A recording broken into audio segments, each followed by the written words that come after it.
आचार्य थे, उनकी बड़ी खूबसूरत सी बेटी थी। आचार्य के 3 शिष्य थे और तीनों उस लड़की को बहुत प्यार करते थे और तीनों बड़े योग्य थे। आचार्य जी को भी लगता था कि यार योग्य तो तीनों है,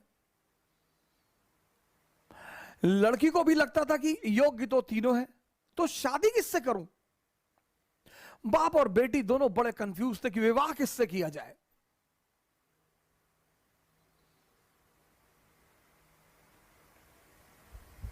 और जब लड़की यह सुनिश्चित नहीं कर पाई कि विवाह किससे किया जाए, तो एक दिन लड़की ने आत्महत्या कर लिया। अब जब लड़की ने आत्महत्या कर लिया, तीनों बड़े निराश हुए, गए उसका दाह संस्कार किया। तो एक शिष्य तो तुरंत सन्यासी बन गया, वहीं धूनी लगा ली उसने उसकी कब्र के पास कि बस अब जीवन में कुछ करना ही नहीं, जिसको मैं प्रेम करता था वो बचा ही नहीं, तो अब जीवन में कोई सार नहीं, अब सिर्फ तपस्या करनी है और तपस्या करके ही जीवन को त्याग देना है।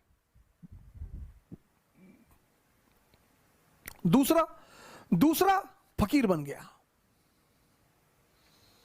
घूमने लगा देश विदेश में। उसे पता था कि हिंदुस्तान में कुछ संत हैं जो फिर से जीवित करने का मंत्र जानते हैं। लगा वो उन संतों को खोजने जो फिर से जीवित करने का मंत्र जानते थे। तीसरा जो उसमें था, वो डेली जाता था, उस मृत शरीर पे मसाला लेप लगाता था, साफ करता था, फिर उसे वहीं रख देता था। अब ये सिलसिला कुछ वर्षों तक चला, 2-4 वर्षों तक चला। तो वो जो घूम रहा था चारों तरफ, फकीर बन गया था, मंत्र की तलाश कर रहा था, पुनर्जीवन देने के मंत्र का जो तलाश कर रहा था, उसे एक दिन कुछ महात्मा लोग मिल गए, वो उस मंत्र को जानते थे। उसने उनकी सेवा की, उन्होंने उसे वो मंत्र सिखा दिया। जैसे ही उसने मंत्र सीखा, वो भगा वापस गांव की तरफ।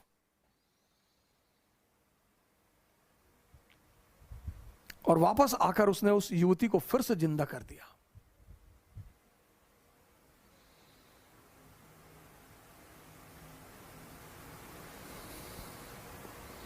जब उसने फिर से जिंदा कर दिया, तीनों दावेदार फिर खड़े हो गए और अब तो युवती और सुंदर हो गई। तब उस वेताल ने विक्रम से पूछा कि विक्रम बता कि अब लड़की को किससे विवाह करना चाहिए।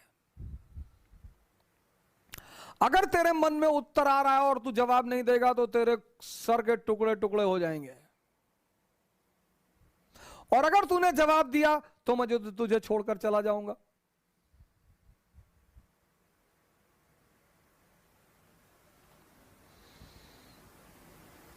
वेताल ने कहा कि अगर तेरे मन में जवाब आ रहे हैं, और ये नेचुरल प्रकृति है, हमारे सामने जब भी कोई परिस्थिति होती है, एक जवाब मन में आता है कि ये कर ले यार, नेचुरल प्रकृति है, नेचुरल जवाब आना ही है।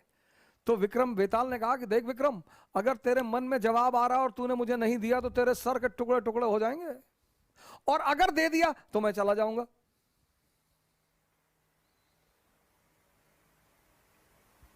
योग्य आदमी, भाई योग्य हो अयोग्य हो, मन में परिस्थिति में अगर परिस्थिति बन रही है तो जवाब आएगा। तो विक्रमादित्य ने जवाब देना शुरू किया। कहा जो मंत्र सीख कर आया और जिसने पुनः जीवन दिया वो पिता तुल्य है। जीवन देना का काम किसका है? पिता का। क्या दर्शन है सर, जीवन देने का काम किसका है? पिता का।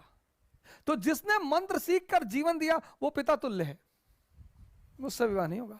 जिसने उस शरीर की सेवा की 4 साल तक, वो पुत्र का धर्म है, सेवा करना पुत्र का धर्म है, वो भी बाहर हो गया। जिसने अपनी ही जिंदगी दांव पे लगा दी, यही प्रेम की कसौटी है, विवाह उससे होना चाहिए।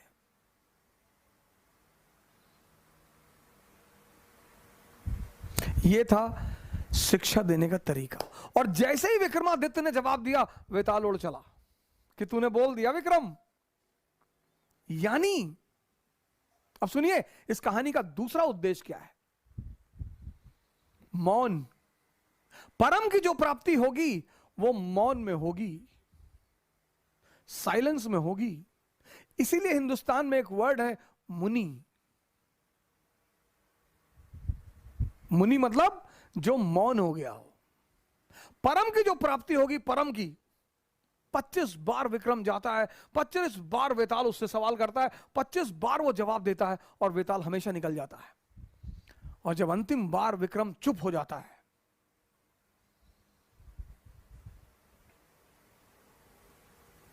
यह थी भारत की शिक्षा पद्धति। मैंने कहा ना, अगर आप पीछे पलटकर देखें भारत के इतिहास को तो कभी कभी आपको लगा कि यार इतने महान लोग कैसे पैदा हो। तब तो यार ये कोठारी इंटरनेशनल नहीं था, तब तो रेयान इंटरनेशनल नहीं था। गांवों में जो स्कूल खुलते हैं, मैं गोरखपुर जा रहा था गोंडा से, तो रास्ते में एक कस्बा पड़ा, तो वहां पे स्कूल का नाम मैंने पढ़ा, वास्को डिगामा इंटरनेशनल स्कूल। गांव में सर, मतलब नाम का मतलब यह है कि हम अंग्रेज हैं, हम तुम्हारे बच्चों को अंग्रेज बनाएंगे। अंग्रेजी सीखना बुरी बात नहीं है सर, किसी भी भाषा को सीखना बुरी बात नहीं है, लेकिन अपनी संस्कृति को समझे बिना अगर हमारी देश की 95% जनता ध्यान और योग कर रही होती ना सर, कोरोना कुछ नहीं कर पाता। लेकिन हमने तो मजाक उड़ाया सर। हमारे कानपुर में है इकरा IAS बाय ओझा सर, जो